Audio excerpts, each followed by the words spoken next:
And welcome, everybody, to another glorious episode of the Put on Raiders podcast. I'm your host, Dwayne Douglas, along with Ryan Holmes, and we are podcasting on the beautiful shores of the Pacific Ocean. Beautiful night, crisp night out here in Southern California. Ryan, how are you today?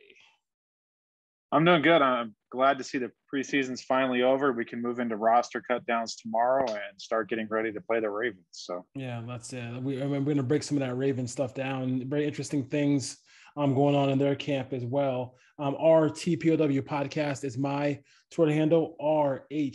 RHOLM22 is Ryan's. Twitter, Instagram, Facebook, all that good stuff. Like us on YouTube.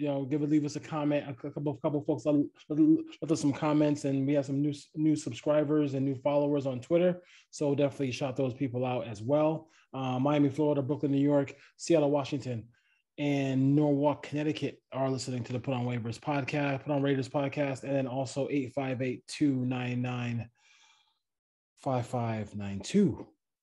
Let's get to some work. Let's get to work now. Just the last game in the rearview mirror, I really didn't spend too much time looking at it because I just felt like, if Niner fans wants to, I know some Raider fans were upset that Niner fans are pounding their chest because they won that game. I'm like, dude, you can see by the scores this weekend who took these games seriously and who took these games not so seriously, Ryan. And it's obvious that the Raiders said, hey, Nathan, we have paid you handsomely. We've given you generational wealth for you and all the Petermans in the world. So this is an opportunity for you to just take one on the chin, earn your paycheck, and then so I don't have to put in Mariota or Carr. And that's what happened this weekend, right? Yeah, it was obvious only half the team traveled. They basically traveled the third string players, a handful of second stringers in case injuries popped up. But the opening series, Gruden run, punt. And right then you knew he just wanted to get that game over with, get back on the plane and go back to Vegas, meet up with the starters that he left behind and start getting ready for the cut downs, and then move into Baltimore to start game planning for them. And, like you said, Nathan Peterman took every snap other than one. I think Caucus got one snap in the first game, but Nathan Peterman made his money for the year. Hopefully we don't see him again for the rest of the season. They put him on ice, third string quarterback, hold that clipboard, and we see Derek Carr play, hopefully 100% of the snaps. Hopefully he doesn't get hurt, or, maybe a package here or there from Mariota. But we're done watching the third string offense play. Thank God. It was a tough pill to swallow. The offensive line got manhandled. None of those guys, I think, are going to be on rosters or practice squads for the most part come a week from now or in a couple of days. But it was good to see some players on defense get some meaningful snaps. I think there was a few players that will play during the regular season. It was good to see Gerald McCoy knock the dust off, and he looked really good for a guy that's 33 and hasn't played in 2 years. So I don't think we've seen an inside player against the starters. Against the ones. Let's make sure we know that it was against the ones.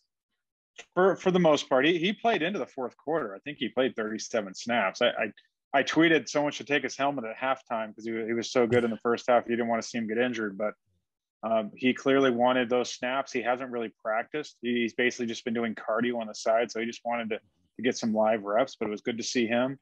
It was good to see Gillespie get some run. It was good to see Carl Joseph and Meek Robertson. Damon Arnett had some snaps. Unfortunately, the defense, the linebackers, I was glued in a lot to during the telecast, and half the time it didn't look like Tanner Muse or Divine Diablo knew what their responsibilities were in coverage. They bid on play action quite a bit. They weren't filling holes.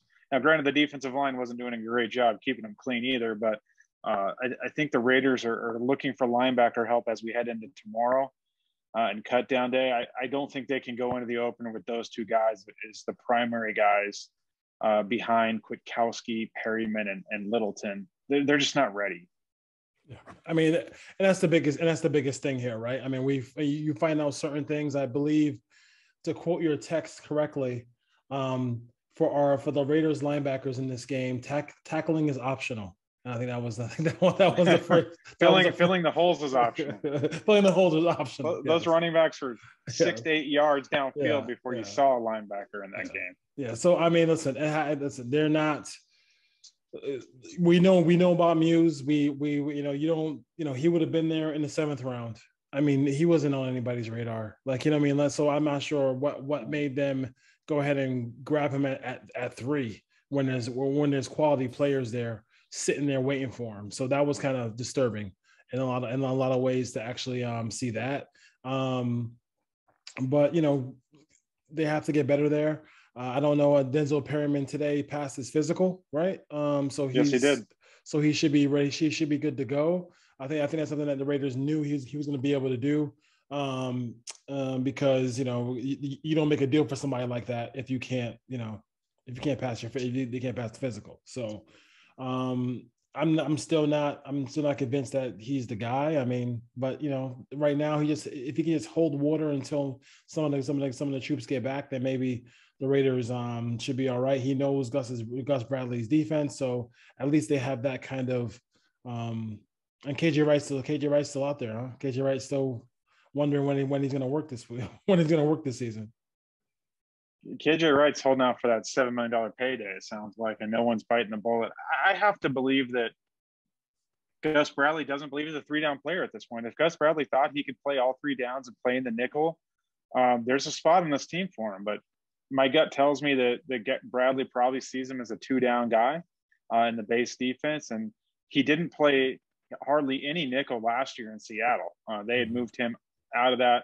They had him just in base defense. So they clearly feel that Perryman's better on the inside to line up in the middle backer and base, and then bring him off the field and then figure out who's going to play in the nickel. My guess is it's Kwiatkowski's going to play in the nickel with Littleton at this point moving forward. And I kind of dove into some personnel groupings for Baltimore. I was kind of surprised at some of the groupings they got into. We'll break that down later, but they're not in as many heavy sets as I thought they were.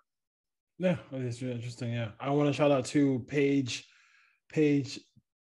Peloton, who is now following us on social media. Big Raider fan out there. Went to UC Davis. Kings fan too. So hopefully the Raiders can give her something to cheer for, because the Kings aren't doing it anytime soon as far as that. Luke Stur 10 also is following us here as well. So thank you guys for following us and listening to the Put On Raiders podcast. Anything else from the game as far as that goes? I mean, I know people are, they love dinner. Stoner made some plays in this game. Did Turner play much in this game? I did not see even a little bit of this debacle. Turner played. Stoner played a lot. John Brown got some run. Mm-hmm. Stoner got basically, I think he returned almost all the kickoffs and punts. Stoner did. Turner got 1. Sure hands. I don't think he's making this roster. I know a lot of Raider fans are thinking John Brown's not going to make it. I just don't see it. They paid him $3.75 million. He's been productive. He was good last year. He was good the year before. He was a 1,000-yard receiver 2 years ago. No if Henry Ruggs goes down on this offense, they don't have another speed threat. And Gruden needs someone that's going to challenge vertically, that's going to clear out, even if the ball's not intended his way. And John Gruden didn't go into this game and go, you know what, I'm going to dial up 10 looks at John Brown so we know what he is. They know what John Brown is. Mm-hmm. It was more, let's see what Stoner can do, what can Turner do. And if Gruden really wanted Stoner and they wanted to sneak him through to the practice squad, why did he play him so much and throw him the ball so much in that game? So I think it was just, like he said after the game, someone had to play. And Carl Joseph played a ton too. Like, he hadn't seen Brown or Joseph in the preseason. And I think they're both safe. I think they're both going to make this roster. And I think a lot of people jumped to conclusions when Greg Olson last week said the receivers are going to be a tough cut. They jumped to, well, that means Snead or Brown's not making this team. And I find that hard to believe. I think they're both. I thought Doss has showed improvement. And so has, what is the other guy's name? I can't remember the other receiver, but I mean, they both have shown improvement. And Aitman has shown some improvement, and also and you have Stoner and you have Turner. So that's a pretty deep. I think that's what he's referring to. That's pretty deep, right? Yeah, there. Me too. I think that's pretty deep. I wouldn't go crazy into that part of it. Is as far as that goes. But it's defensively we know exactly what they need. I thought Gillespie got some good got a couple of got some good snaps in there. I like to see some PBUs. I love the coverage by Meek Robinson on that deep ball there. He just looks more comfortable on the outside. If they can keep him outside, that'd be great. And then as far as you know Hobbs didn't play. No, like nobody. If you did, nobody played. I mean, nobody played at all this week. It was bare bones this week, right? It was the threes. And then the interesting thing is they tried a ton of different people at gunner on special team. And that's something news broke after the game that Keyshawn Nixon may require leg surgery and he's going to be out, which is a huge hit to their special teams. They didn't cover kicks very well in this game. I think that could hurt them early in the season, trying to figure out how they're going to cover kicks. But they tried Joseph. He didn't look very fast as a gunner. Amik was out there. He made a tackle down the field, but again, wasn't creating a lot of separation and getting away from the guy trying to block him. I think Hobbs is going to end up being one of those two gunners, and the other one's up for grabs at this point because I believe it was going to be Nixon, but now he's hurt, so it probably won't be. Isaiah Johnson got some run there. He did not look good in coverage either. I don't think he's going to make this roster. The Raiders clearly have holes they need to fill. They need a linebacker. They need another offensive tackle. And it wouldn't surprise me if they went and found another corner because I just can't trust Isaiah Johnson. And with Nixon going down, I think they're going to carry 6. And right now they have 5 that I think are at lock for this roster. And with this game being this game against the Ravens being a game where every play matters, everything's going to be so close in this game. You can't really make a lot of mistakes.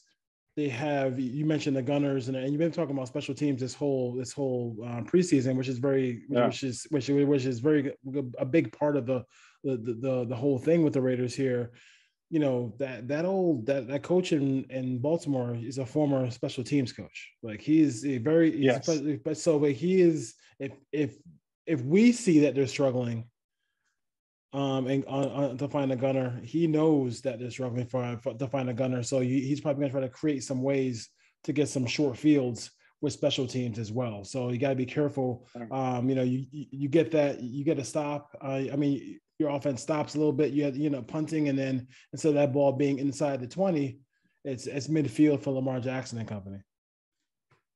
Yeah, I think Gillespie might get some run there too. I didn't see him during the game, but he would be another guy I tried out there. But they just don't have speed on the outside. I was looking for a guy to separate and get down that field and be able to make some plays. I just didn't see it out of the group they trotted out there.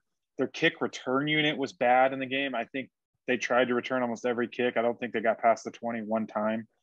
Having said that, I still believe that the returner on this team is Kenyon Drake. He's going to be the kick returner, and I believe that Henry Ruggs will be the second guy back there if anything happens to Drake. So I'm not too concerned about that. Neither one of those guys played in the preseason, but they didn't block very well. So they ran out guys that are going to be on their special teams unit for the guys that are going to make the team, and they didn't block. The Niners ran down the field and just crushed the return unit every time. So the Raiders have a lot of work to do on the special team side of things. Not what you want to hear with the Ravens coming to town, and their special teams unit is usually pretty good. Let's just roll right into it. We kind of set our goal to do a Ravens offense versus the Raiders defense this week.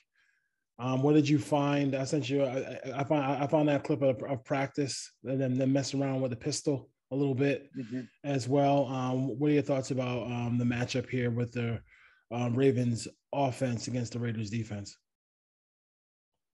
Yeah, just looking at it, I would think losing J.K. Dobbins is a big blow to this offense because I thought with the Raiders linebacker depth where it is, I just would fully expect Baltimore to come out in heavy personnel, 12, 22, 23 personnel, 2 tight ends, 3 tight ends, and try to run the ball. But they really can't do that now because they're basically down to Gus Edwards and a couple of younger backs. But looking at the numbers from last year, the Ravens ran 23 personnel 0 times. They didn't run it at all. So you never saw them 2 back, 3 tight ends. They didn't really run a lot of 12 personnel either. They only ran 9% of their plays out of 12 personnel.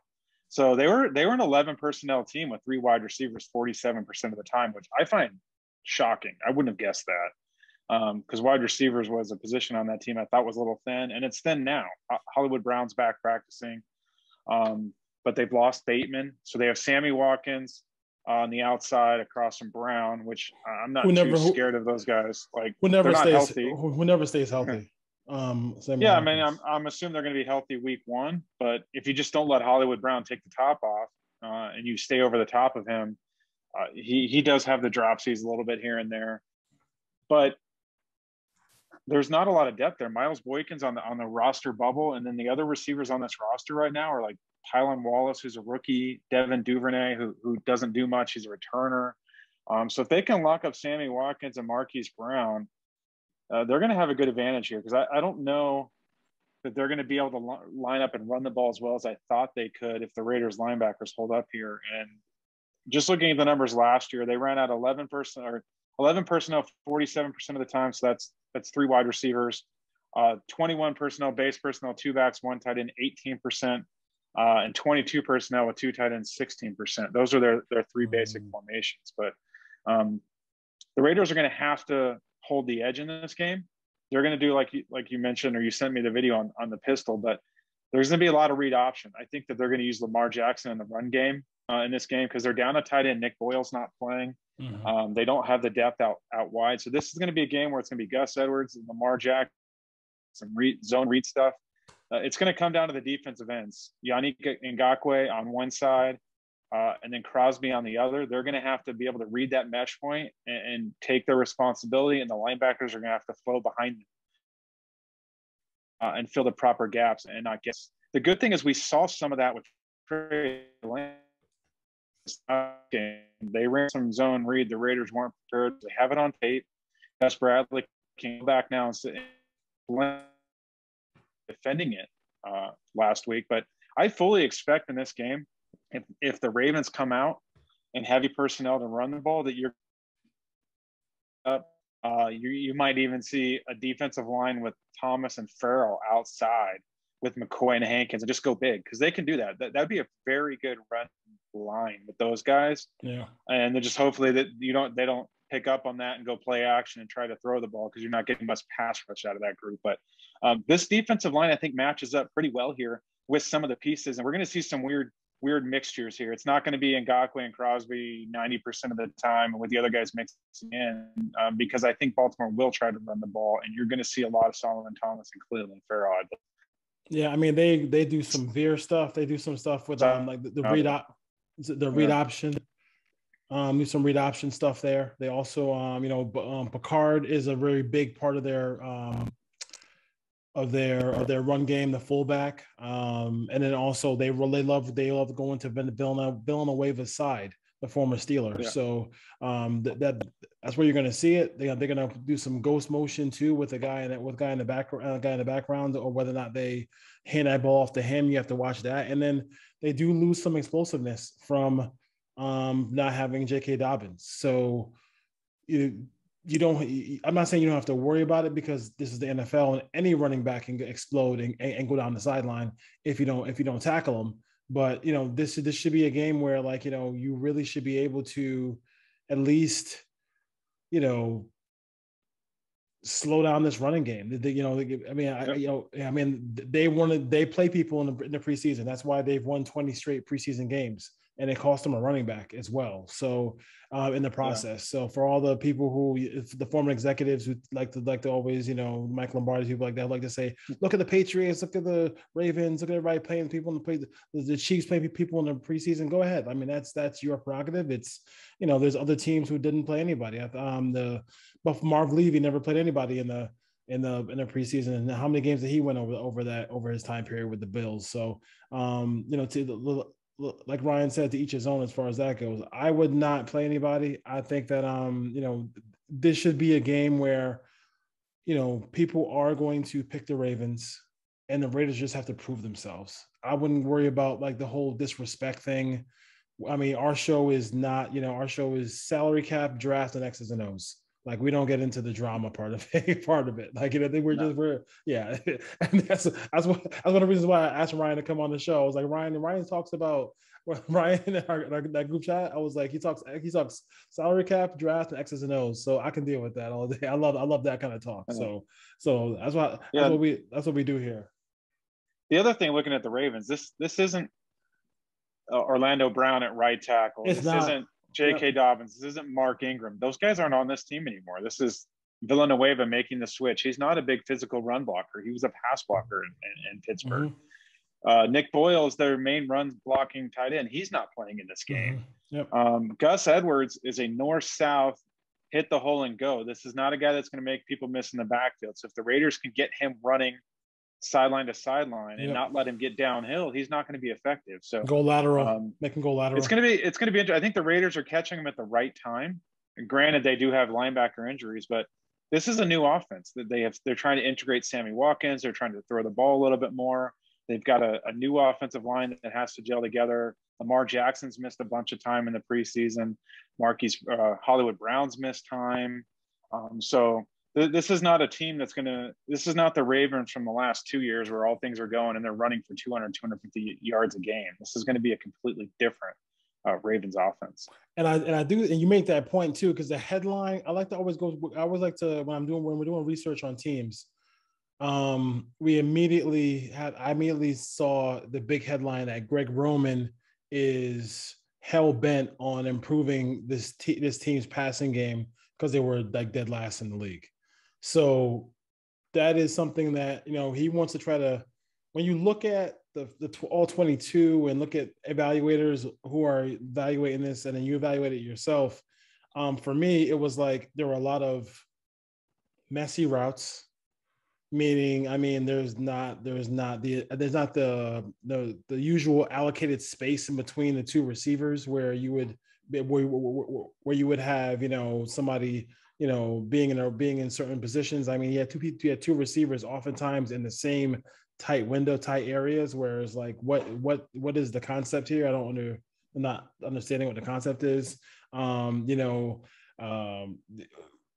In the same spot, where Lamar is a lot of times he's burping the baby in the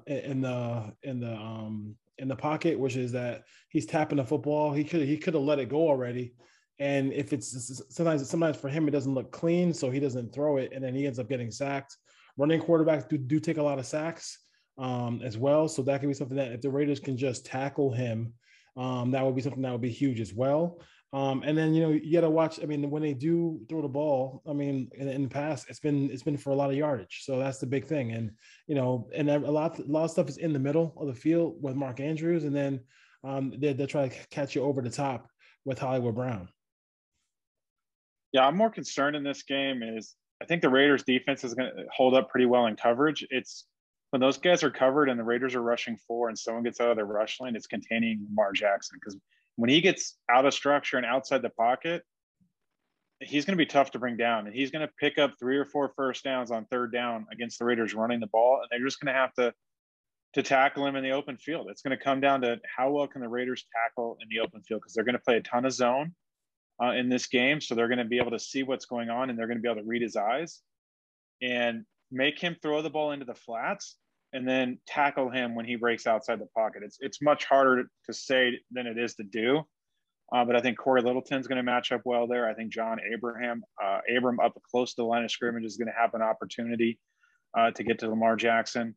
Having Yannick Ngakoue, I think, will help because he knows a lot about this offense, having been there last year, that he can break it down. And then clearly Gus Bradley's defended this team the last couple of years, and especially in the playoffs 2 years ago. So the Raiders have the right pieces here on defense, assuming Perryman's going to be healthy. They can get Kwiatkowski on the field, and then Littleton to make a game of this. I'm more concerned on the other side of the Raiders going to be able to run the ball against this Baltimore defense. Yeah, and we'll go over that. We'll go over that next week. But I do think, after watching, and we don't have the same, the same ability like Tennessee did. Tennessee did some really. I think part of it is just catching them in their blitzes, because they like to blitz, and if you can catch them in their blitz, whether it's a run blitz or or they're trying to stop you with their passing, with blitz on their pass. That's where I think it's almost like you got to hit those big plays against them. and then it changes everything that Wink Martindale wants to do defensively, as far as that goes. But we'll say that for next week. Were you feel like this is a matchup that's an underrated part of this game? Are people just going to automatically think that they're just going to be able to run all over the Raiders, and they're going to probably be surprised on them on that Monday night? I do. I think the defense is going to come out and play well. I think the run defense, like I said, I think we're going to see a lot more of McCoy, Thomas, and Farrell in obvious, rundowns. I don't think they're going to run out Jefferson and Ngakoue and Crosby on 1st and 10, short yardage. So I think the Raiders are going to hold up at the point a little bit better than the experts think.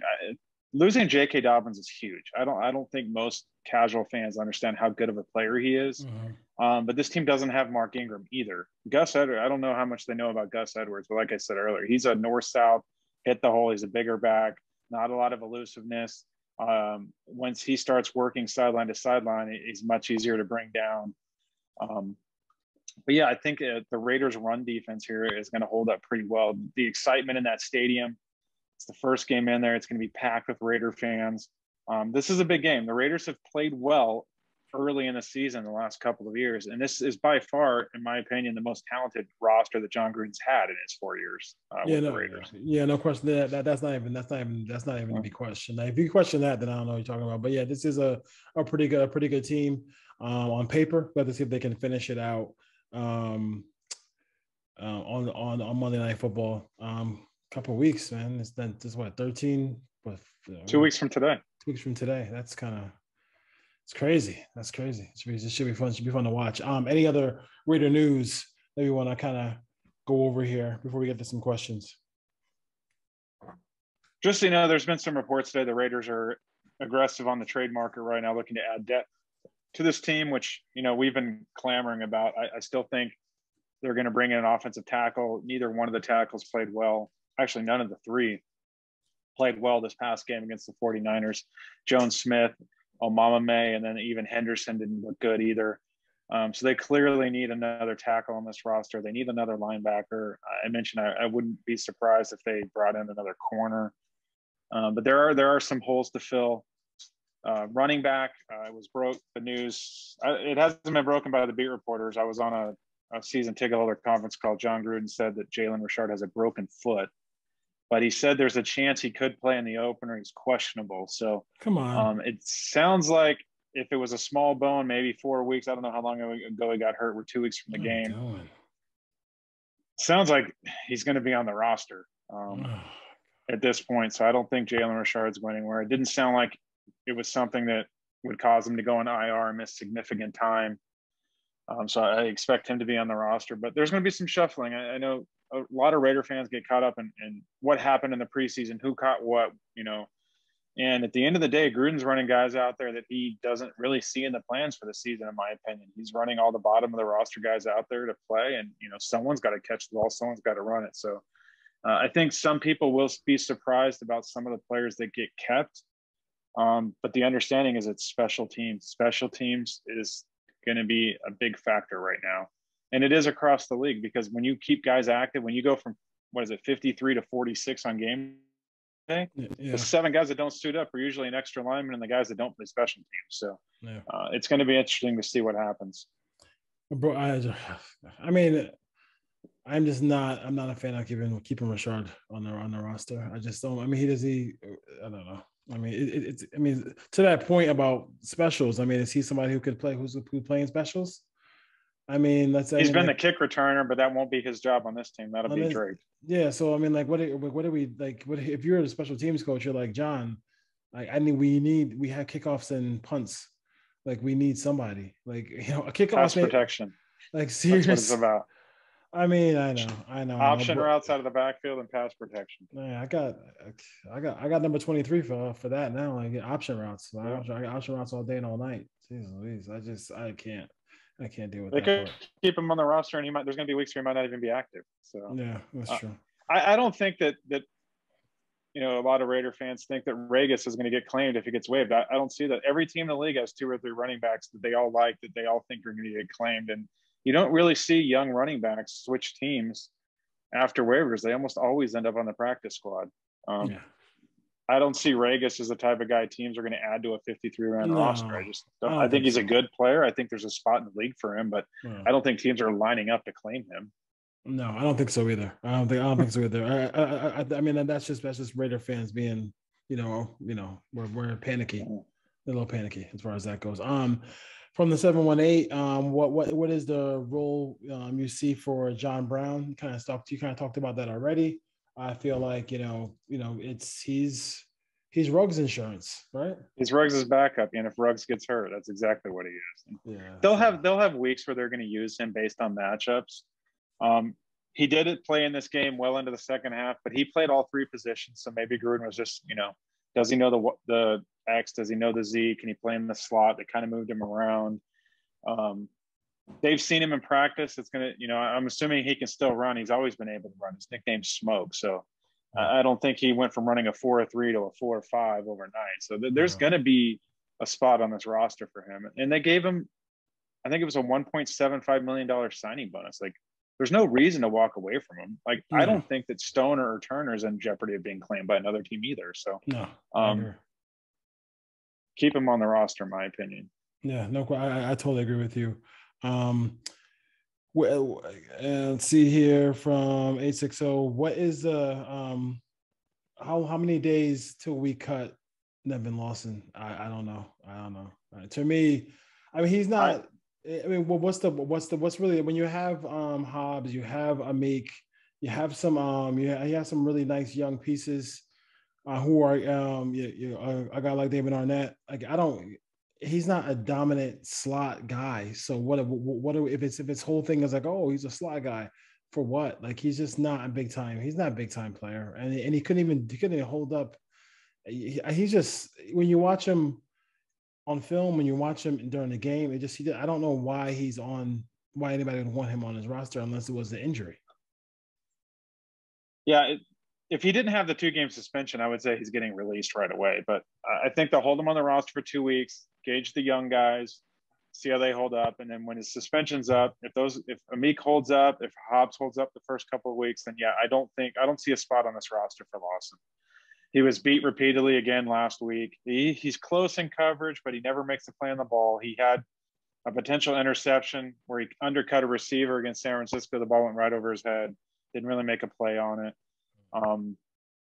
To me, Robertson had a good game, and he played a lot in the slot. And I think Hobbs is going to play there for a majority of the season. And if you really needed to, Arnett's looked better. You could always slide Casey Hayward in there in the slot if he needed to, and let Arnett play on the outside. So to me, Lawson doesn't stand out on special teams. He's not great. He's a good tackler. He's tough. He's not great in coverage. He has no ball skills. There's no reason to carry him as the 4th or 5th corner at this point. The other defensive backs in this roster have passed him, in my opinion. Sack total for Yannick and Max Crosby combined. I'm going to go 22. One of them's going to get 12. One's going to get 10. I don't know which. Yeah, I would right now. I'd take 20 and be done. I'm good. Yeah. As right now, if you get into that numbers, I mean, let's just see. If there's a player who I'm really, really excited about, and I almost got to wait until the following week when they play a team that wants to pass the ball a little bit more when they play Pittsburgh. I've been hearing so much about Crosby, and for people who have seen him like you have in camp, people who have covered the Raiders, people who have covered other teams who the Raiders have, they just say he's going to have a huge season. And I'm really excited about it. Too bad in the draft, it didn't, you can't flip him and Farrell in the draft, but that's all right. All right, bold prediction time. Max Crosby is going to make the Pro Bowl this year. I'm saying it right now on record. Mark the tape. Yeah. August 30th.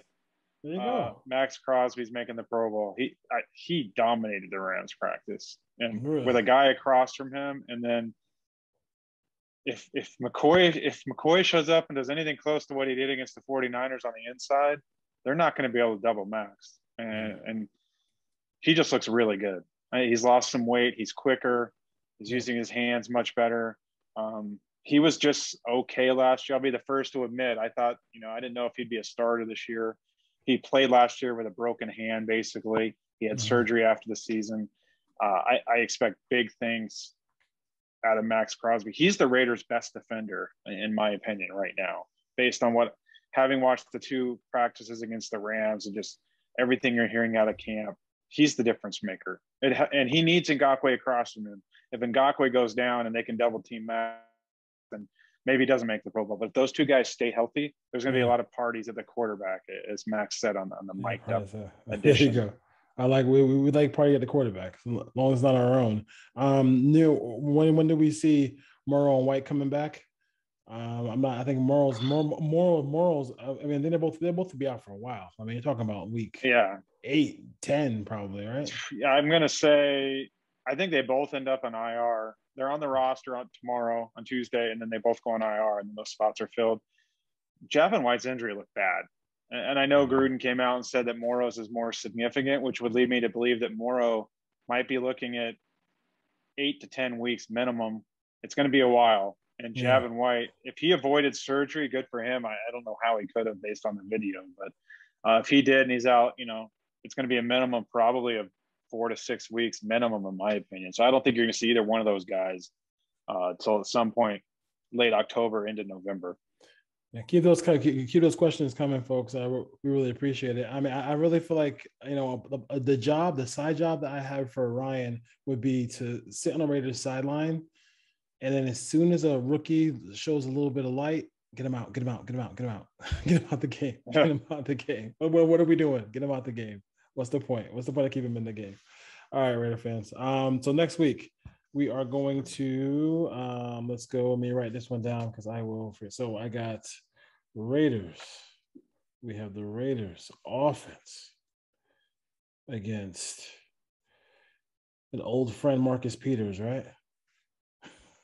And Marlon Humphrey. And then that Ravens defense. So we got that to kind of break down. We'll do a deep dive into that stuff. I think we know the Raiders offense pretty well. But I think that Ravens defense is interesting. Unorthodox. You don't know where they're coming from, and they try to do a lot of different things to get turnovers. Turnovers is the biggest thing. That's the one thing in this game that I don't know if the Raiders offense can get through this entire game without turning the ball over, because the Ravens are so good at it.